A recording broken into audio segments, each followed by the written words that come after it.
बाबासाहेबांचा संघर्ष आजही आपण समजलोय का? आज बाबासाहेबांना महापरिनिर्वाण दिनी आपण त्रिवार अभिवादन करतोय. पण एक प्रश्न मनाला छेदत राहतो. बाबासाहेबांचा संघर्ष आपण खरंच समजलोय का? होय, ग्रंथ वाचले, विचार ऐकले, पण मन बदललं का? व्यवहार बदलला का? आणि सर्वात महत्वाचं, समाज बदलला का? बाबासाहेबांनी स्वप्न पाहिलं होतं, जिथे मानवाला मानव म्हणून मान दिला जाईल, जिथे जात धर्म वंश यांनी कुणाचं भविष्य ठरणार नव्हतं.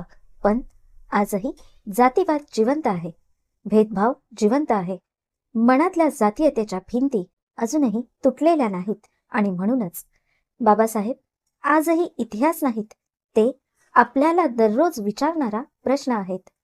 तुम्ही माणूस झाला का, की अजूनही जन्मावर अभिमान आणि जन्मावरच तिरस्कार वाटतो? बाबासाहेबांचा संघर्ष फक्त त्यांचा नव्हता, तो आपल्या प्रत्येकाच्या आतल्या अंधाराशी चाललेलं युद्ध आहे. बाबासाहेब गेले, पण जातीयतेच्या भिंती अजून तुटल्यात का?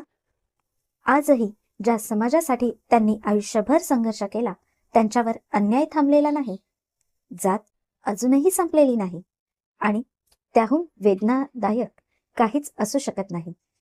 आरक्षणावरून द्वेष, चिथावणी, टोमणे, अपमान, जणू जातीभेदाचं अस्तित्वच नाकारण्यासाठी लोक बनावटी राग उगारतात. पण कुणी कधी विचारतं का, आरक्षण हा उपकार नाही, तो हजारो वर्षांच्या अन्यायाचा हिशेब आहे, जखमेवर लावलेलं मलम आहे, समता निर्माण करण्याचं साधन आहे. परंतु आजही सोशल मीडियावर, शाळेत, कॉलेजमध्ये, नोकरीत आरक्षणावरून द्वेष पेरला जातो, आणि दुसरीकडे आपण अभिमानाने म्हणत राहतो, जातीवाद नाहीसा झाला. पण खरंच झाला आहे का, की फक्त चेहऱ्यावर मार्क्स चढला आहे? महापरिनिर्वाण दिन हा शोकाचा दिवस जरी असला, तरी तो वास्तविक सत्य दाखवणारा आरसा देखील आहे.